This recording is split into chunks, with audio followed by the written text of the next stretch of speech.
have to ask you, do you want the good news first or the bad news? Carol was going to give you good news. Okay, Carol got some good news Yes. today? Yes, we did. Okay, good. Well, I know most schools didn't. We tried to do a cursory analysis. We were sitting there on that little Okay, so that's great. Well, what I'll do then is, let me have Steve and Todd go first. Steve is our Assistant Superintendent for Instructional Programs.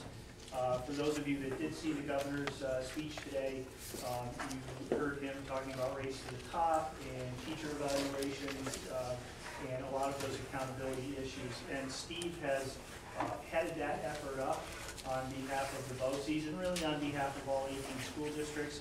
And so he can just kind of summarize that process, but also I thought tell you what Edwards Knox's role has been in that process and how it's working here and around the county. So I'll let Steve do that, and then I'll give you a budget update. All right, thanks, Tom.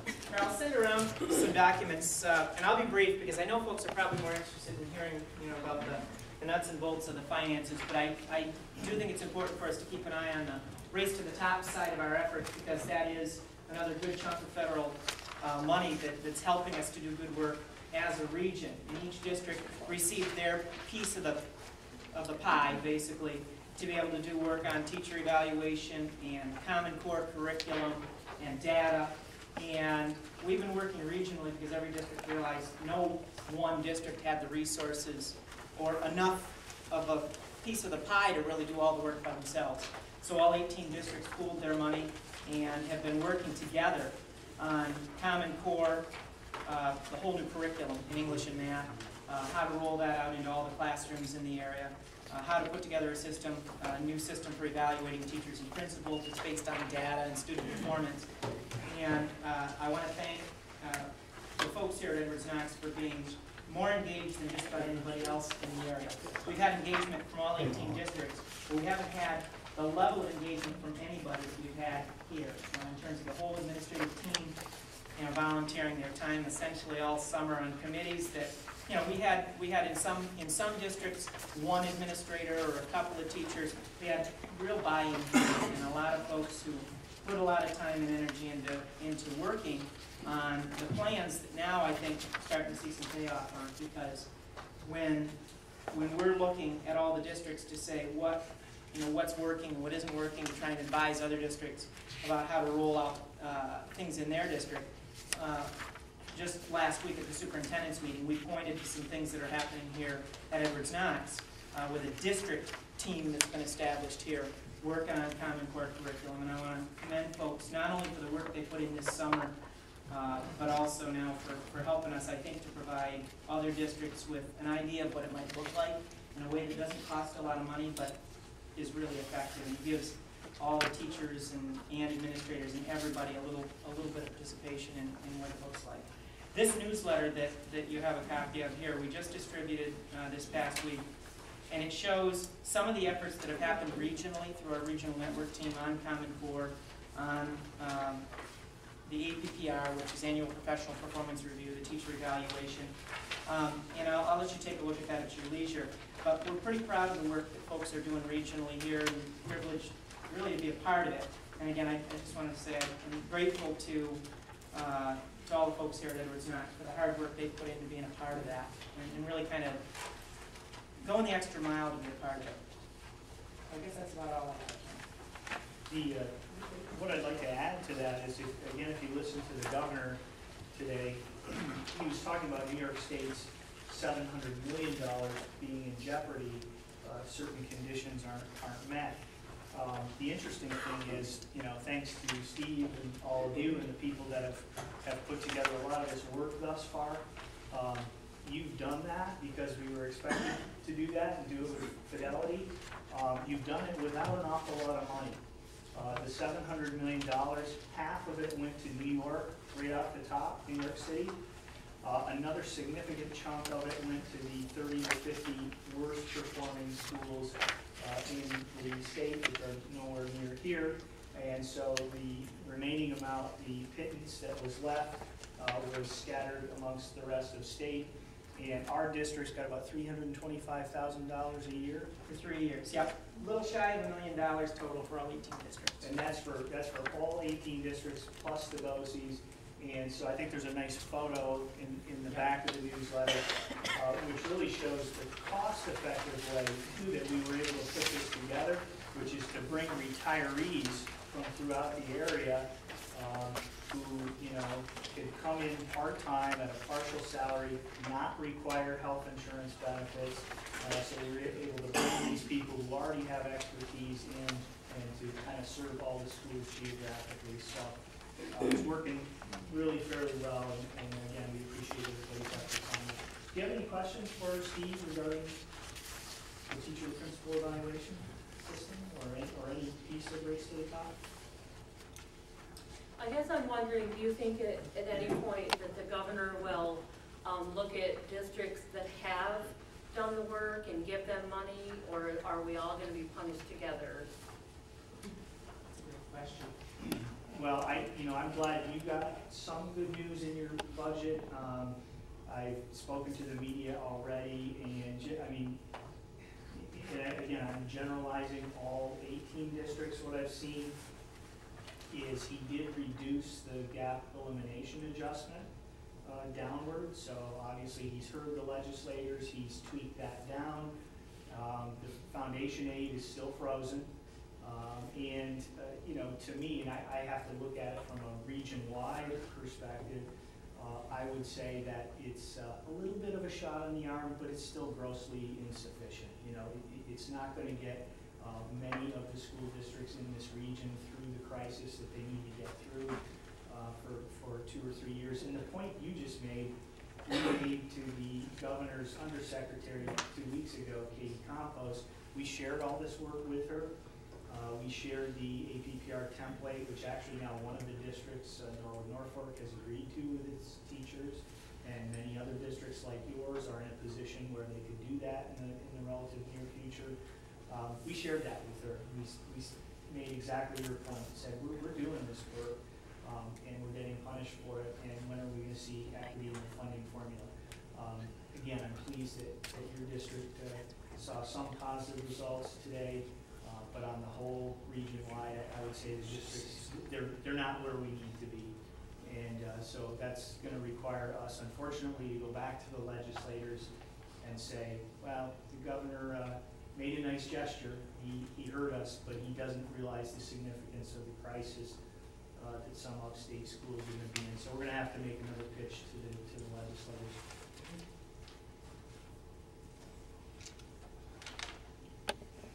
Overall, budget-wise, I did tell Ms. Kelly that we'll get more specific information to you as the budget progresses, but that I just wanted to talk to you a little bit before the BOCES budget vote about our budget, how it's different from your budget.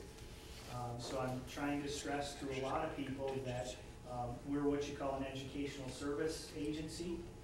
We're not a school district. You use us to fill in the gaps, but we're not funded like you are, and we don't operate like you do. We can't levy taxes. We don't have any way to raise revenue. All of our funding comes from the districts for services that you contract for through us that you request.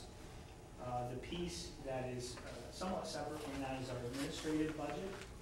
And many of you may realize this, or you were on the school board when this change was made.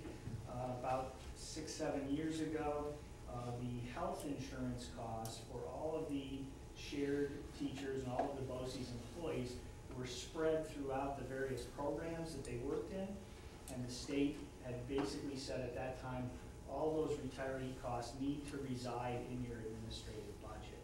So all those chickens had to come home to roost and be reflected in that one component of our budget. So we're working on that. We are anticipating a higher increase than we've had the last few years, and the reason for that is we've got 22 new retirees this year, and all of their insurance costs have to be there. But what we'll come back to you with when we refine those numbers is we'll have kind of a cheat sheet for you, and it'll say this is our projected administrative budget cost.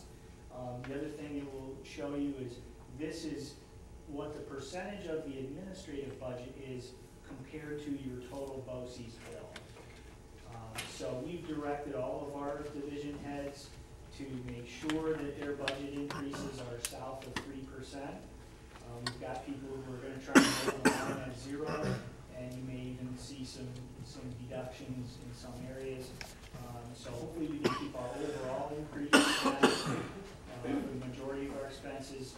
But again, we realize that we kind of have a symbiotic relationship with you as a district and all the districts. You couldn't complete your mission without us, and we wouldn't exist without you. So we're here to kind of fill in the gaps as you need to. Any questions at this point in time? We will get more detailed information back to you. We are developing some new COSERs, especially in the non-instructional areas. You're already participating in the CBO, relatively new participant there. We're working on food service management, shared buildings and grounds, other areas within the non-instructional COSERs that you might be able to share with another district and generate aid.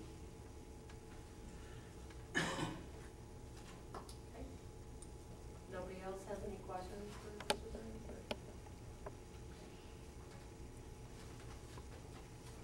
Mr. Burns, do you have a time frame when you might get those preliminary numbers to us? It'll be relatively soon because our budget, as you know, has to be approved a month and a half before yours does. Right. So we're quite a bit ahead of you in that process. Exact numbers, I would think no later than a month. So I'm not sure when your when your February board meeting is, but we can try to get that to you in about a month. Okay. Yeah. We're looking. I mean, the last 2 years we've been below 2%, which has been one of the lowest in the state. But when you have 22 new retirees walk through the door, it's going to be above 5. But how low we can get it, we'll do our best for it. But again, it'll just be that one component of your budget, whether that's 6%, 10%. We'll share that with you, and hopefully the overall increase is, like I said, between 0 and 3. Okay, thank you. I don't see Frank. I'm Oh, here. sorry. Should have been big enough. Okay, sorry. Next we have Frank Barney, who is our transportation director, to present his budget. And this is not a public participation time. This is a very initial rough draft that he's presenting to us. It's by no means the final budget. We go through a few drafts before we get to our final budget, where we present a meeting called a budget hearing where anybody can come ask questions. But this is not that night. So once Frank's done with his budget, then I'll open it up for the people that have signed up to speak. Basically, as you look at your budget, the top section is contractual issues. And I'll go down through those. Administration salaries, we had budgeted, or the district had budgeted $60,000 for the 2011 and 12 year. That is down to $46,690. So that's a decrease. Bus drivers' salaries, now this is just for your regular runs. You had budgeted $197,864, and that's going to go up this year to $218,000 approximately. That's a $20,136 increase. Mechanic, there's an increase of $647 there, from $43,115 to $43,762. Special education, usually budgeted in the 11-12 year, $34,711. There's an increase of $521 to $35,232. Excuse me.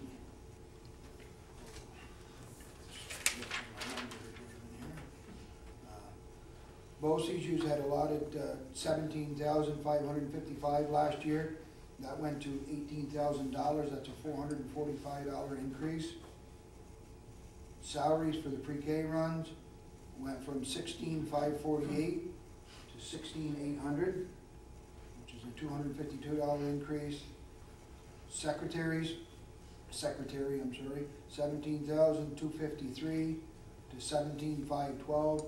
It's a $259 increase. Summer school went from $3,364 to $5,000. That's a $1,636 increase for summer school. Band, usually budgeted $1925. We fall short of that this year, so we had to increase that to $2436 for the next school year. Field trips, $9,351 to $9,491 for a $140 increase. Substitute salaries, usually allotted $17,172 for substitutes, and that's going to $17,430. That's a $258 increase. Trainers, usually allotted $1,200. That stayed $1,200. That didn't change. Sports trips, $9,500 to $9,750 for a $250 increase. Late bus, you'll notice that those are zeros. We use the extended day program now with the late bus, so that the program's actually paying for the transportation. BOCES work sites, apparently years ago you had that and they don't do it anymore. Monitors, you're going to see an increase here. We went from $69,589 to $78,854. Part of that's contractual, but part of that's also the new positions that had to be created. We're a total in salaries of $520,157.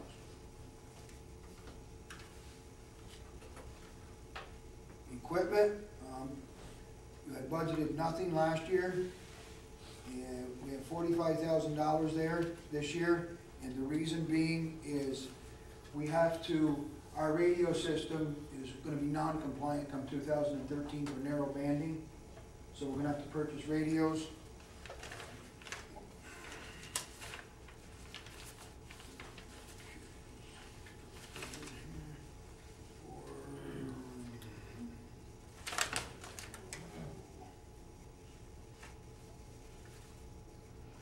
While he's looking for what he's looking for, how much longer do we have on the extended day program? It's Next year and one more possible. Okay.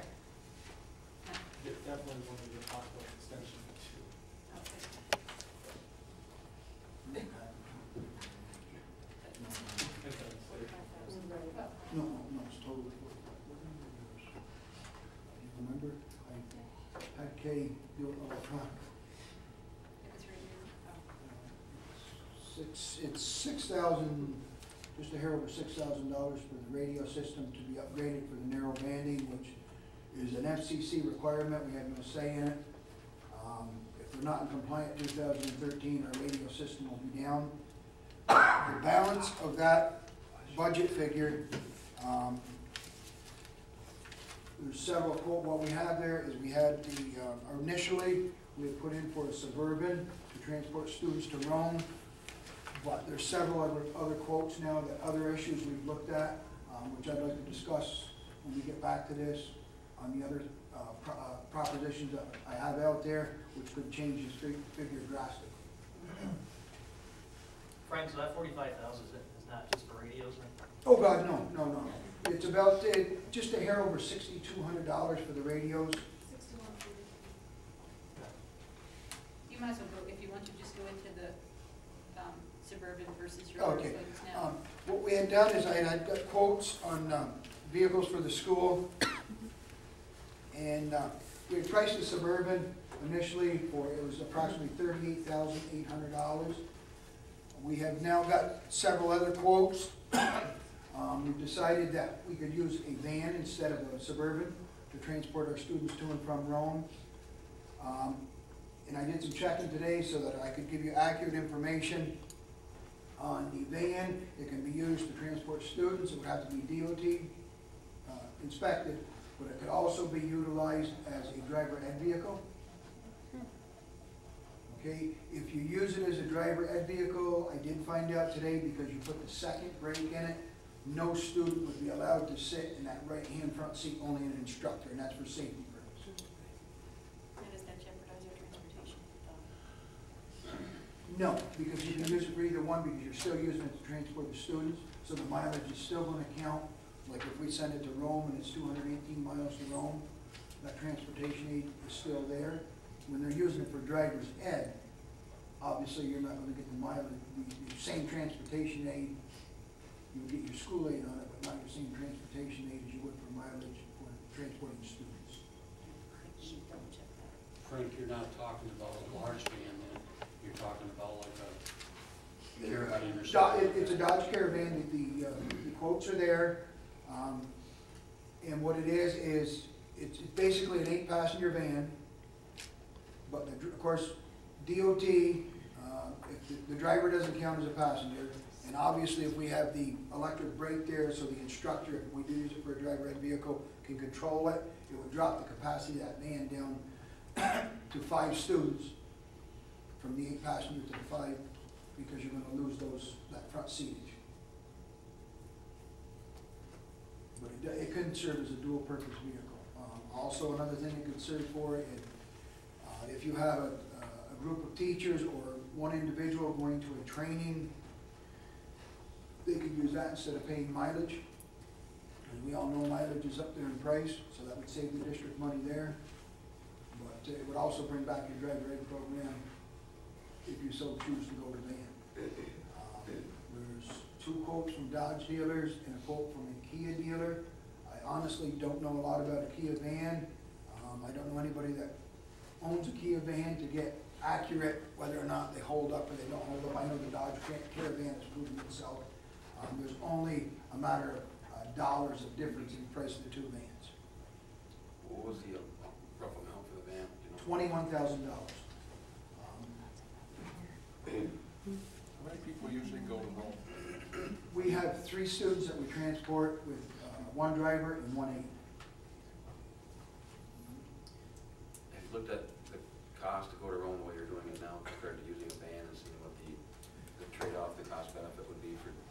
Well, the trade-off would be in the use of your diesel fuel. Obviously, a van, you're gonna run, and I'm guessing on this, probably 21 to 22 miles a gallon. I know they've increased it probably more than that. School bus, you're averaging 7 to 9 miles depending on the weather and the terrain. You know, whether you're going through the mountains or whatever the case might be. And obviously, when you leave here, pretty much everything's through the hills, so we lose big mileage on our buses. So you would probably run that van, you'd get 3 times, I think, pretty close to 3 times the mileage on a van compared to you would a regular 30-passenger school bus. And how big is the bus that we usually use to send the kids to Rome? Well, the one we were using was bus 94, which is a smaller bus. It's the one that was totaled out, which is was a 30-passenger. Excuse me. But there's not a big difference, just so you know, between a large school bus and a 30-passenger bus as far as mileage goes. It really doesn't make a lot of difference. How many miles per year would we probably put on that then if we were using it to go to Rome? Like how many years would we get use out of the van? Van, you're probably going to get, as a vehicle to transport students, 5 to 7 years probably. We average, it's right around 218 miles round trip to Rome. So you're talking 400 miles to 500 miles per week if that's strictly all we used it for. I think if I went back to last year's proposed budget, I think we were paying $2,500 to rent a car, weren't we, for driver ed? So if you take that $2,500 over a 5-year span, that's $12,500 right there out of the 21 that it's costing total, and we'd have run drivers at more than one time a year probably if we had the vehicle. Because we do fill up our classes to 25 and have a waiting list without thinking twice about it. So that's just what I remember in my head from last year. This is this is all we use for people that have to run the bank and things like that versus paying. That's one of the things we talked about also, yes. It's also one of the things, and I don't think, Frank, you mentioned this, if you did, I must have tuned out for a second, but it's some of our homeless students that we're running out to different districts or different places, or, you know, we just picked up another student now, the only student going to Potsdam. Also during the day, so we've got kids that have to be sent home for various reasons. Right, Make a good vehicle for much that. better use of, yes. Now, would this vehicle need to be painted? No, it can be whatever color it comes because it doesn't fall under the school bus category. The simple fact is it's under 8 passengers. Okay, so it doesn't need to have red lights, stop No, lights, sir, none of that stuff? no. That's one of the reasons we went with those numbers, because it avoids that additional cost. It's about an $8,000 package Yeah. for the lights. It would be interesting just to help us kind of digest this, to kind of see what the pros and the cons and the money you're offsetting and money you're saving, the usages versus using the big Buster Roam, for example, so we can kind of better understand what the cost benefit of this would be. As Ms. Marianne said, you know, over 5 years, it's, if you had to rent or at least a driver ed vehicle, there's some, you know, potential offset there, And that's offset what, with mileage. obviously, we do the first general proposal to see if the board's Right. interested, and then Frank will go back now if he gets an interest feel and come up with those things. This is just basically what this is to give you ideas and then try to get some feedback so that I know which direction you want me to go in. Mechanics tools in the garage, you've never budgeted anything. We budgeted $2,000 this year to start replacing and upgrade some of the tools we have there. Everybody knows that tools are not anywhere near what they used to be. Bus purchases here, what I have here is these are the first initial numbers from Leonard Bus Sales for 3 66 passenger school buses at a total cost of $320,035. And that would be a total cost in the equipment of $367,035 if those numbers remain the same.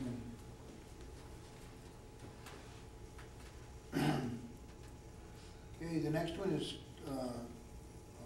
contractual miscellaneous, which in 2011 you had budgeted $4,000. I put in there $10,000. Last year alone, the body repair that you did on the one bus was over $5,000. And all this is, this budget falls under anything that has to be contracted outside the district. As far as body repair, painting. The repeater, I'll discuss that. This is for your radio system farther down. It's now under another, it's still there, but it's under another category. You had $2,200 allotted in 2011 and 12, and I'll explain that when we get to that item. Contractual consultants, allotted $2,000 there. This is for outside people to come in for testing of drivers. I left that the same, I did not change that. Fleet insurance, you'll see where that has raised from $17,400 to $19,000, and the reason that would change is obviously if we purchase new vehicles, it's going to cost us more for the insurance. And also, it's just like the car insurance. Insurance never stays the same very long. So total contractual items, $31,000. Gasoline, you had allotted $1,500 last year. Raised that to $2,500. The reason being, if you do decide to go with a van, obviously, if we run it, it's going to take more gasoline. Tires, that got raised from $6,500, which you had budgeted this year, to $7,500. because we were over budget this year on bus tires. And if we keep the same units, the older they are, you're gonna have to change the tires. There's no doubt about that, so I raised that $1,000. Bus parts, we just had a lot of $25,000 last year, we left that the same. That figure looks like it's gonna be a good one for next year. Diesel fuel, this is the one that we have no control over. Last year, you had a lot of $118,629. Diesel fuel with some projections we have gotten on what diesel fuel is gonna go to. It's looking like it's gonna go to $4.57 a gallon. And that could increase 20% on top of that, which we do not know. I mean, just like gasoline, one week, you know, it goes up 10%, the next week it drops 5%. We don't have a clue on what it's gonna do. But we've also had to increase our gallon usage for the simple fact this is the additional runs we picked up this year. And I'm estimating 37,000 gallons of fuel we're gonna use this year, or excuse me, for next year. And at that price they gave us, it's gonna come in at $169,000. Frank, did you take, on the first line gasoline, you increased the gasoline with the anticipation that we may use a van, did you take that money out of the diesel, kind of same logic? On the diesel, no, I didn't, because we just picked up another run to Potsdam.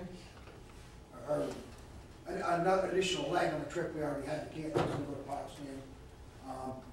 And so it's looking like it's going, that Potsdam trip is gonna eat part of that fuel. And today was our first day doing it, so I can't honestly say, you know, it takes 5 gallons a day, or if it takes, you know, a gallon, depending on, you know, how long we have to sit, what we have to do. In a couple of weeks' time, I might be able to get you a better estimate on exactly what it's taken, what increased use of the diesel we have there. Our oil and antifreeze, we had budgeted $6,000. That figure looks like it's gonna be a good one, I left it there. Material and supplies, you had budgeted $10,000 there, I left that there. And these are still bus supplies, but they're from outside entities such as like Governor Auto Parts, Mid-State Industrial Supply, TIFCO for nuts and bolts. It's your various things that you need just to keep things going.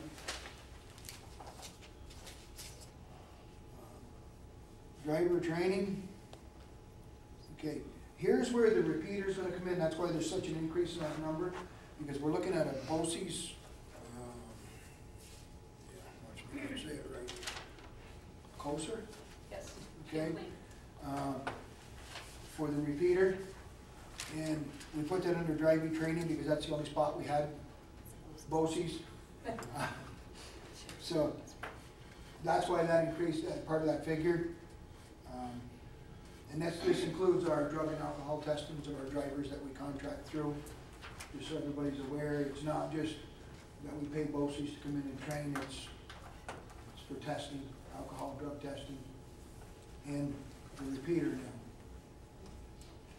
Frank, is this gonna be a repeater here, or is it gonna be a repeater that all the schools can use through BOCES, or how's it work? What we're looking at, BOCES contracts with Champlain Communication, and I believe he's also owned one of your own, correct?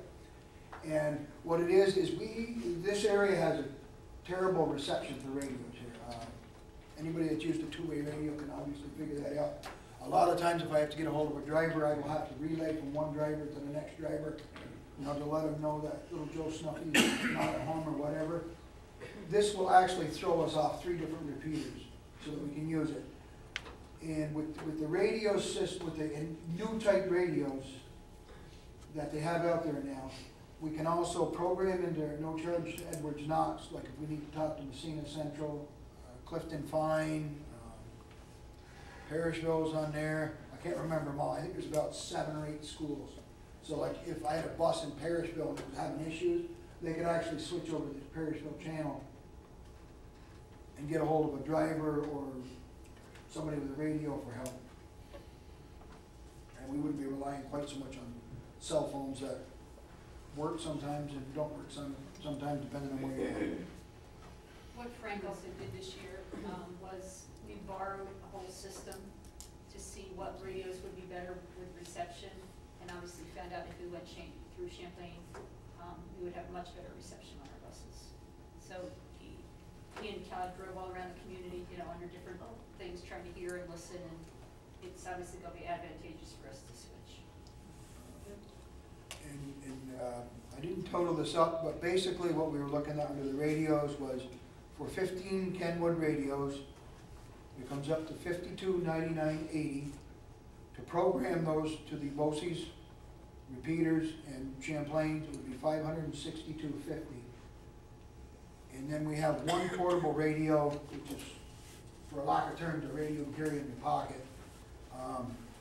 That is outdated, which would be approximately $280 to replace that radio. And that's no additional radios for the school district, just to replace what we have to replace to meet the narrow banding. Hey Frank, do you know if has anybody looked at the possibility of tying in our radios and our repeaters with emergency services for St. Lawrence County? As far as the repeaters go, I do not believe they will allow us on there because it is for emergency services. We looked into this in Franklin County when I worked for St. Regis Falls.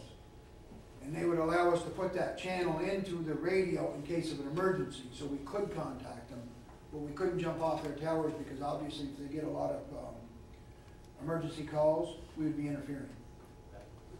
I know they got to upgrade and all the fire departments got to upgrade their radios as well. Yeah, we're falling under, every fire department, actually everybody's falling under this, with this narrow banding.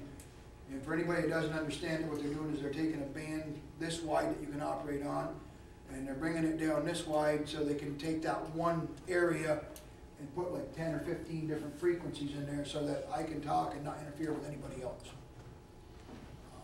For anybody that's listening to the school radios around here, we have the oil company that we got to compete with a lot of times when we're bringing the kids to and from.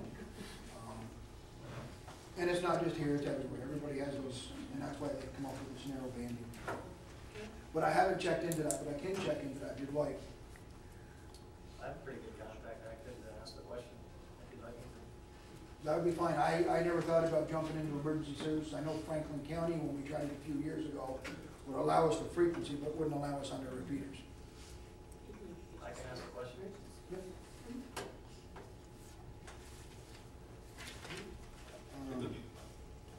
When we get to, okay, and then we have equipment in the bus garage of 2,000, and what I'm talking about here is basically floor jacks. The lift this year, unbeknownst to a lot of people, the lift is supposed to be inspected annually. As long as Edwards Knox has had it in, it's never been inspected. We had that done this year. We're all safe, it's all good, so we don't have to worry about that. And that's basically what this fee's for, is to get like the lifts checked, make sure they meet OSHA. The only recommendation we had on the lift was a couple of spots where it's starting to show surface rust, sand her down and paint her.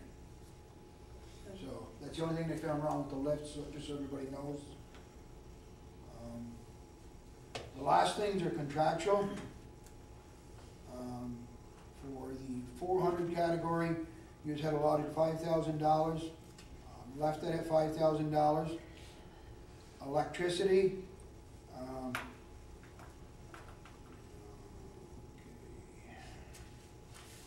here I made some crossouts here, so I just got to make sure where I'm at. Okay, we had $8,500 allotted last year for electricity in the bus garage. We're dropping that down to $6,000.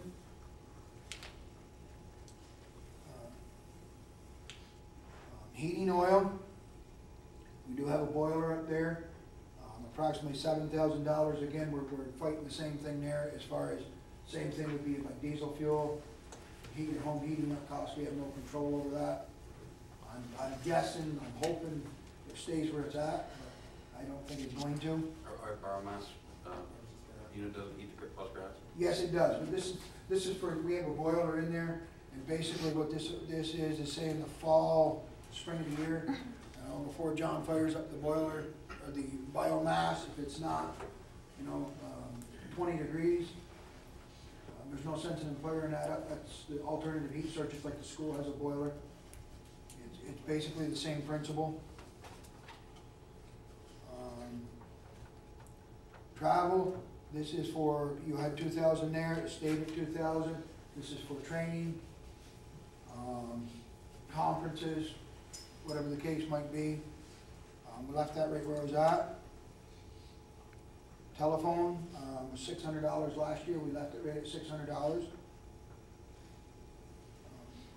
The $200 you had allotted this year for materials and supplies, we left it at $200. That's basically office supplies, printer ink, pen, paper, tree ring binders, things to that effect. And that totals out at $23,300. For a total pupil transportation, if everything's approved, of $1,169,857. And in you had it budgeted this year, excuse me, $725,888. Remember, with the increase, that would also be the vehicles, and just so. Can I just ask, oh, sorry. Those are the end buses. Yeah, we, And buses. that's why I just use the term vehicles, Right, it's just, I wanted to clarify that. I'm just curious about the phone bill. Is that not included in our big school bill, or what is that? But we allocate part to the transportation, general transportation. Okay, oh, for lack of terms, it's the bus garage's cut, gas, Right. that we gotta pay. I have a question, and maybe this is, maybe for Carol, I'm not sure, but the column that's projected 11 and 12, is that through the full year, 2011, 2012 school year projected, where we'll end up? That's my estimate this one, yes. So that's where we think we're gonna be at the end of this year.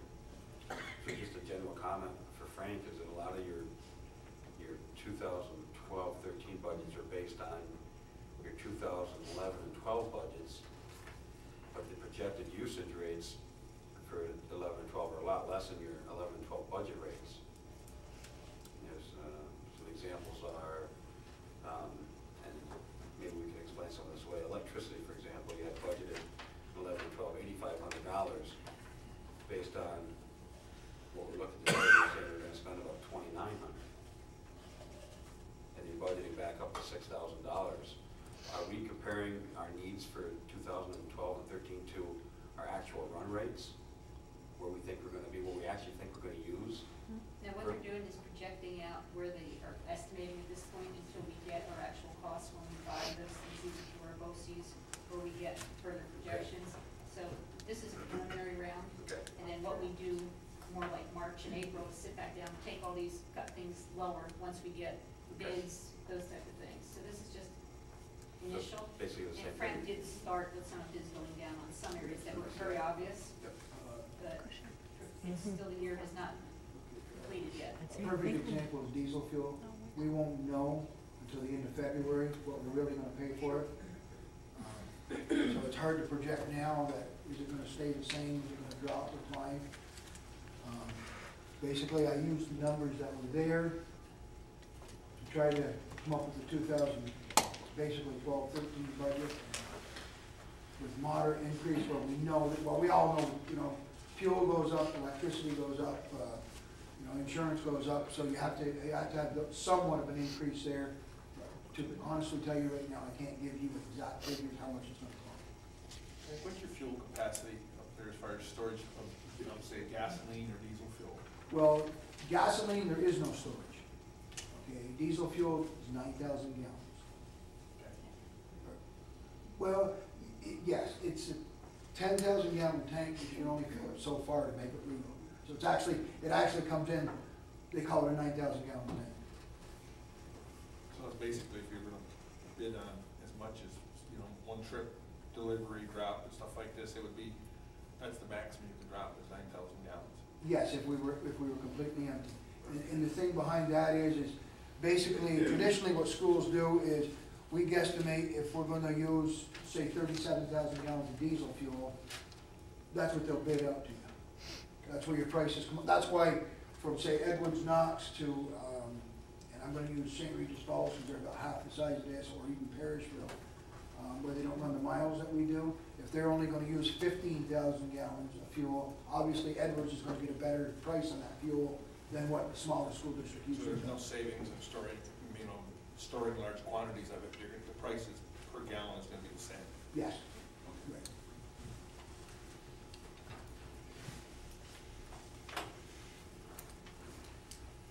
So anybody, other board members have questions for Frank?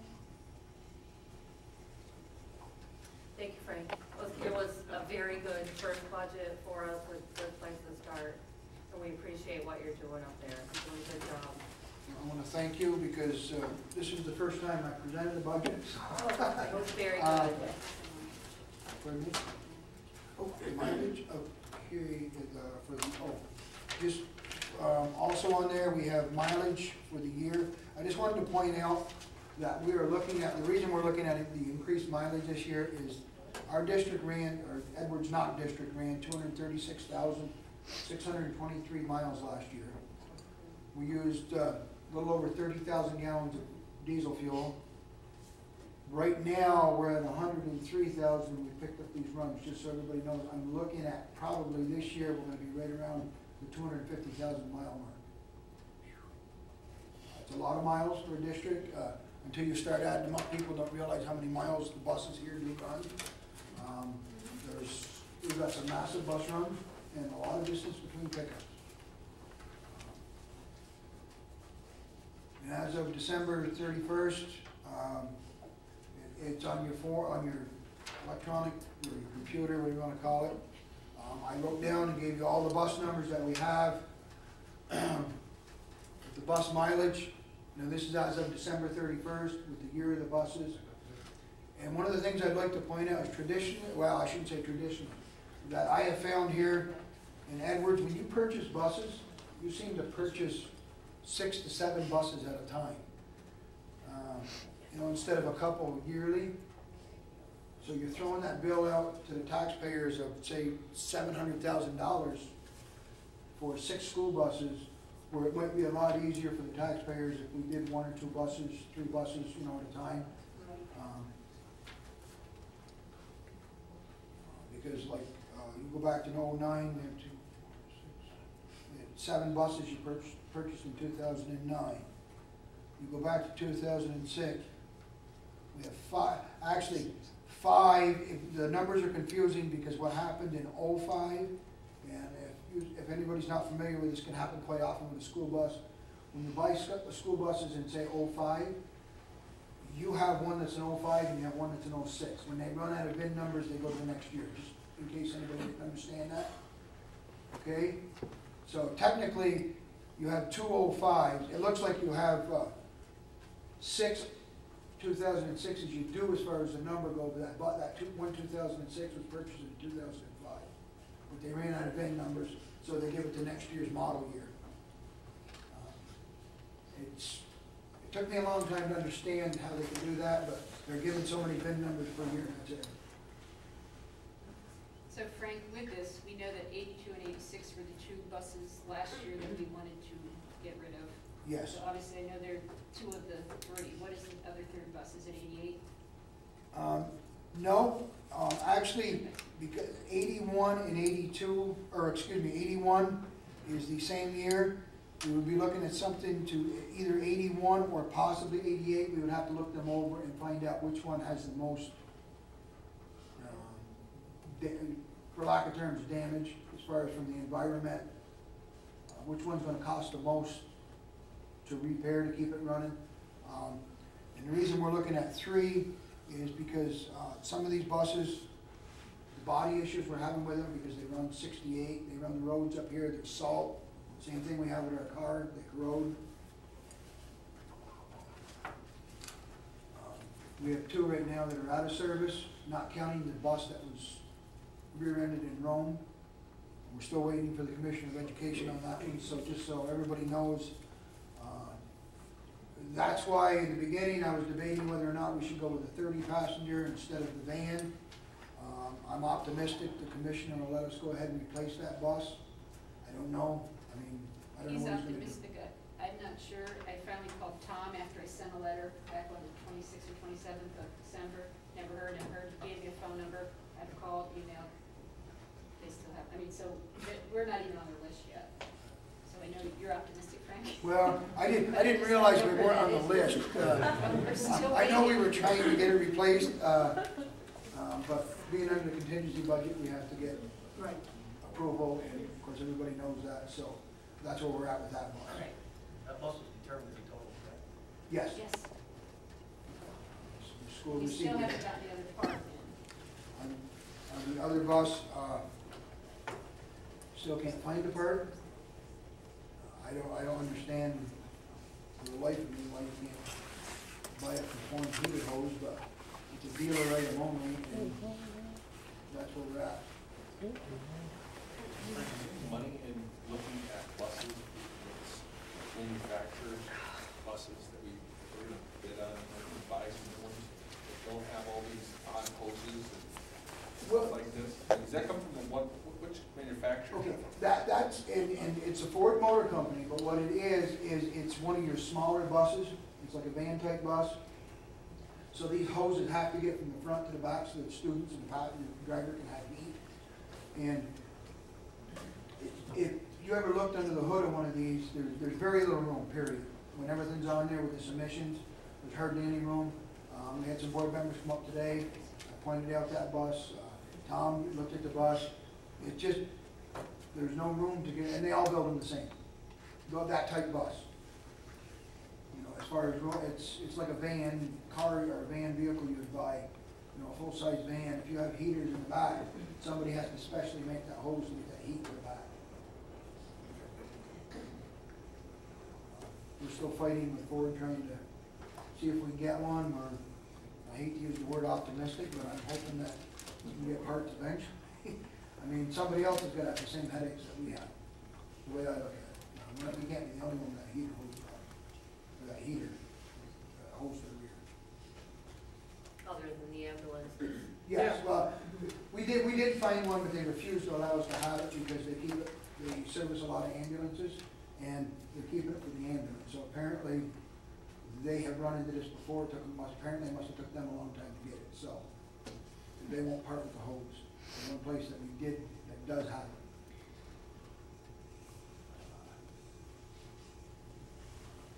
I'm going to try some Ford dealers in Syracuse tomorrow, hoping that maybe they all use the computers, so, you know, if I can't get it, chances are another Ford dealer's not gonna be able to get it either, but it's worth a shot. Thanks. All right, are we ready to move on? The next part of our board meeting is for public participation, and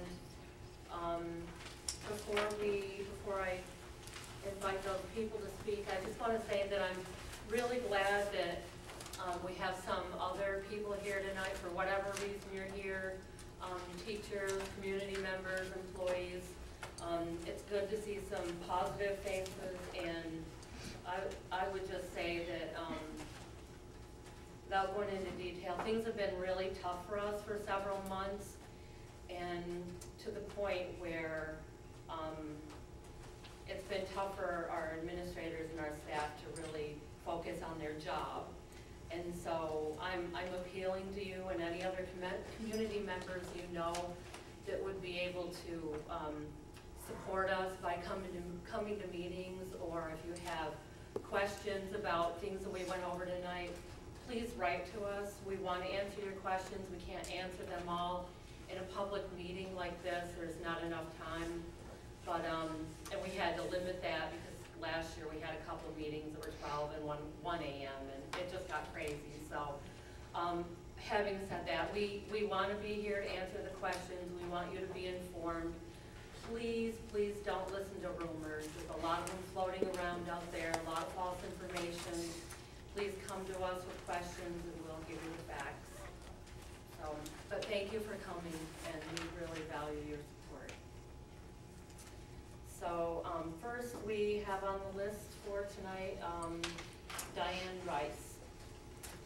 Yes, a lot of my questions were answered. I was wondering about the teacher evaluation and how far we got on that, when it would be in place. And if we are, they said also something on the news about September, if it's in place by September 1st, the school gets a bonus. Do you know anything about that? The governor indicated today that if September 1st of this coming school year, 2012, if districts had it in place and implemented it, they would qualify for some of this extra incentive grant money that he's talking about. I didn't see any amounts to that effect.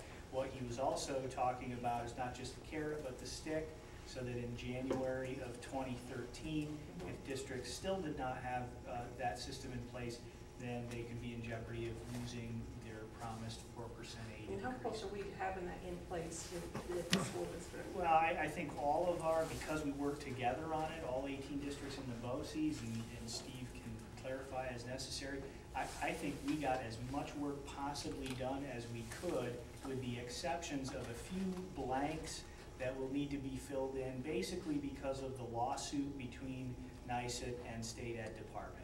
And so there are a couple of unanswered questions there that when this lawsuit is finally resolved, essentially we can fill in the blanks. But I do think we can still implement the lion's share of it, you know, probably now. You know, it's just contingent upon collective bargaining. The document is ready. All these folks worked on it over the summer, put a lot of hours of time into it, and it's pretty much ready to go. But we're always respectful of collective bargaining rights. It's got to go to the bargaining table, and Okay. yeah, and NYSET, the teachers union, both the teachers themselves and the NYSET reps for this region, were very collaborative partners throughout the process. They did not throw up any roadblocks. They attended all the meetings, and I mean, we had a few minor differences, but those were pretty easily resolved. So I don't know if you. I would agree completely. We've talked with our friends from around the state who do the same sorts of jobs in other BOCES, and they can't believe how far we got in our conversations around here. They said, well, why is it that you didn't run into the roadblocks we did? And I think a lot of it is we had very respectful conversation between the teachers union folks and administrators and all of us. We all just kind of rolled up our sleeves and worked together side by side all summer, and put together some recommendations that both sides can embrace. And now every district has got to make a few decisions at its own local bargaining table. But you know, pick a rubric, pick some assessments, agree to an appeals process. But you know, most of the heavy lifting has been done, and I think a lot of it is just respectful collaboration. Okay, good. We are currently, let me just answer a little bit. Jeff is here as well. He is the union president, so he can correct me or jump in if you need to. We've had several meetings since the general template was put together with a committee of 8, 9, 10 people, probably with administration and the union reps. And the parts that we're at now are, you know, coming up with common rubrics, as he mentioned, to decide which specific person are we going to use, which I know doesn't mean a lot for the public, but we need to come up with it. We've had training, we've, you know, watched some internet site things, so we have to schedule our next meeting to hopefully, I would say, nail down at least that part. I would say we're in the finishing process That's right now. wonderful. Right, that's wonderful. I think the point of emphasis for both sides too is meaningful but manageable, because some of the rubrics that were put out are very cumbersome, and some are so slimline that there's no value. So we're trying to come to a middle ground to what's manageable but meaningful, so that the whole purpose is teacher growth, principal growth. Mm-hmm. So that's our focus, and then that's why I think we've been taking the time we've been taking to really work through it to get it together, so it's good for both sides. Okay, the second part is the busing. To me, the van, as a matter of fact, the last meeting we had, we were out in the hall, and that's one of the things I was wondering, why we wouldn't put a minivan or a van like that. I think that's a no-brainer. I come from the Finger Lakes area, and I don't think there's a school around that doesn't have a van to transport like that. Well, I think that was that's a wonderful part idea. of our bus proposal last year. I think we had, not a van, but a Suburban. We had some, we knew there was a need for a smaller vehicle. And so we're just bringing that back again. But, Well, I think part of it too, we went somewhat cheaper in looking at the van. Suburbans are more expensive, right? Now, with us, okay, you're talking about getting all these, the buses and stuff up, the fleet up. And where are we with the other part where we're talking about contracting busing out? how do you, my opinion that, I've been on the fence with that, it came to me, how I feel about that is, like a big company, what this country has been doing for the last several years is contracting out their business in other countries, outside, because it's cheaper and they're saving money, but in the long run, you know, we haven't benefited from it. And I believe in our school district, I want to see it, our communities employed, our community people employed through our school system also. I want to keep it here. That means a lot to me. It may cost more, I don't know. I don't know if the cost savings is worth it. I think we have more control over the quality we're gonna get, because we've got bus drivers that have their kids on the buses. If we contract it out, you don't have that. And I just wanted to say about that. Anyways, with the, like, why are we looking into one? Which are we gonna? Well, at this point, the proposals are out to the two bus companies. We have not gotten the projections in. But this is, if we stay as is, this is what we see we need. So once we get that back from the two companies, Landmark and First Student, we will then present that. It has not come back